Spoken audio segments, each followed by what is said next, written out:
오늘 로스데이는 좀 낯설 수도 있는데 특정금융정보법 얘기해 보겠습니다. 윤수경 변호사의 이슈 속 법과 생활입니다. 윤 변호사님, 어제 금융위원회가 뭐 특금법 개정안 시행령 개정안을 발표했다고 하는데 일단 특금법이 뭔가요? 네, 그 정식 명칭은 네. 특정 금융거래 정보의 보고 및 이용 등에 관한 법률입니다. 네. 이 법안의 그 1조 목적을 네. 보게 되면 이 법은 외국환 거래 등 금융거래를 이용한 자금 세탁 행위와 네. 공중 협박 자금 조달 행위를 규제하는 데 필요한 특정 금융거래 정보의 보고 및 이용 등에 관한 사항을 규정함으로써 네. 범죄 행위를 예방하고 나아가서 건전하고 투명한 금융거래 질서를 확립하는 데 이바지함을 목적으로 한다라고 되어 있습니다. 네. 크게 그 금융거래를 이용한 자금 세탁 행위와 네. 공중 협박 자금 조달 행위를 규제하는 법률이라고 볼 수가 있겠는데요. 네. 그 동법 4조를 보게 되면 네. 불법 재산 등으로 의심되는 거래의 보고 등의 조항은 그 금융거래와 관련해서 수수한 재산이 불법 재산이라고 의심되는 경우 네. 불법적인 금융거래를 하는 등 자금 세탁 행위나 공중 협박 자금 조달 행위를 하고 있다고 의심되는 경우 등에는 그 금융위원회의 네. 금융정보 분석원장에게 보고하도록 되어 있습니다. 네. 이른바 암호화폐와 같은 신종 가상자산을 이용한 네. 자금 세탁 등의 금융범죄를 막기 위한 법률이고 네. 작년 7월 1일부터 시행이 되었습니다. 근데 뭐 시행령 개정안을 입법 예고했다고 하는데 그건 뭐 어떤 내용인가요? 네, 그동안 그 개념과 네. 대상이 모호했던 이제 VSSP라고 하는데 네. 그 가상자산 사업자의 범위와 네. 그 사업자의 의무를 구체화하는 내용을 그 큰 골자로 하고 있습니다. 네. 특검법에 의해서 규율되는 대상과 네. 의무를 명확히 한다는 데 그 의미가 있다고 볼 수 있겠습니다. 가상자산 사업자? 이거는 또 뭔가요? 네, 이제 가상자산에 대해서 네. 먼저 설명을 드리게 되면 네. 그 가상자산은 경제적인 가치를 갖고 이전될 수 있는 전자적 증표로 정의가 됩니다. 네. 게임 아이템이나 선불카드, 네. 모바일 상품권 등은 해당하지 않는데 네. 직접 거래가 가능한 형태의 암호화폐가 바로 그 특검법에서 말하는 가상자산이라고 볼 수 있겠습니다. 네. 따라서 그 가상자산 사업자는 네. 쉽게 말하면 이제 비트코인, 네. 이더리움 등의 암호화폐를 다루는 사업자라고 보실 수 있겠습니다. 그래서 뭐 이거를 뭐 어떻게 한다는 건가요?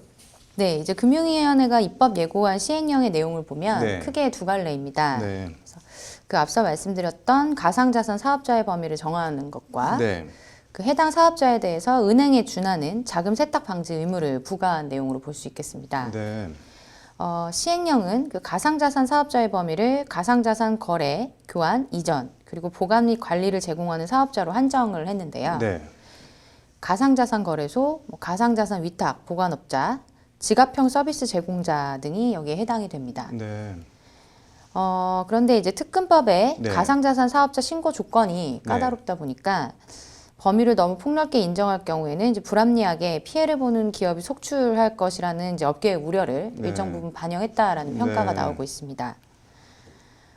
이제 여기에 따라서 이제 수수료 없는 개인 간 거래 플랫폼이나 네. 하드웨어 지갑 판매, 그리고 이제 단순히 가상자산 정보를 제공하는 수준의 게시판 서비스와 네. 같은 것들은 이제 특금법의 규율을 받는 사업자에서 제외가 됩니다. 네. 그렇지만 이제 정부는 개별 사업에 따라서 VASP의 해당 여부는 달라질 수 있다라고 강조를 했습니다. 네. 가상자산을 활용한 사업 범위가 워낙 넓기 때문에 네. 미처 법이 정하지 못한 형태에 대해서도 추후에 제재를 할 수 있다라는 여지를 남겼다고 볼 수 있겠습니다. 이게 뭐 정리를 하면은 가상자산 사업자 범위를 정하고 그 사람들한테 뭐 자금 세탁 방지 의무 이런 거를 부과한다는 것 같은데 이게 뭐 네. 업계 반응이나 평가는 어떤가요? 네, 이제 말씀하신 대로 네. 이제 개정 특금법이 그 가상자산 사업자에게 이제 금융권 수준의 네. 자금 세탁 방지 의무, 이제 AML의 의무를 부여한 법률이기 때문에 네. 현행법에 가상자산 사업이 명시되는 것이 처음인 만큼 네. 이제 사전에 기업들이 준비해야 할 사항이 좀 많습니다. 네. 이제 실명 계정 발급을 네. 은행이 이제 판단할 수 있는 부분에 대해서는 이제 업계에 조금 불만이 나오고 있는데요. 네. 이제 이 특금법에 대한 대비 방안과 네. 향후 대처 등에 대해서 다양한 간담회가 예정되어 있어서 네. 업계에서 또 다양한 반응이 나올 수 있을 것 같습니다. 뭐 좀 더 지켜봐야 될 것 같은데 금융위는 뭐라고 하나요?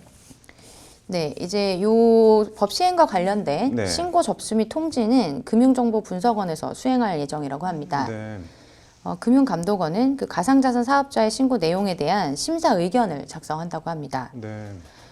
신고와 관련된 이제 구체적인 양식과 절차 등에 대해서 네. 향후 금융위가 그 가상자산 사업자 신고 매뉴얼을 배포할 예정이라고 합니다. 네, 뭐 구체적인 건 좀 더 지켜봐야 될 것 같은데 뭐 개인적으로는 뭐 시행령 어떻게 평가하시나요? 네, 그 입법 예고 기간이 11월 3일부터 네. 40일 동안인데 그 동안에 이제 의견서를 통해서 다양한 의견들이 제출될 수는 있을 것이라고 생각을 합니다. 네. 이번 이제 법 시행을 통해서 그 가상화폐 거래소의 사업 허가 여부를 네. 심사하게 된다라는 의미를 크게 볼 수 네. 있겠는데요.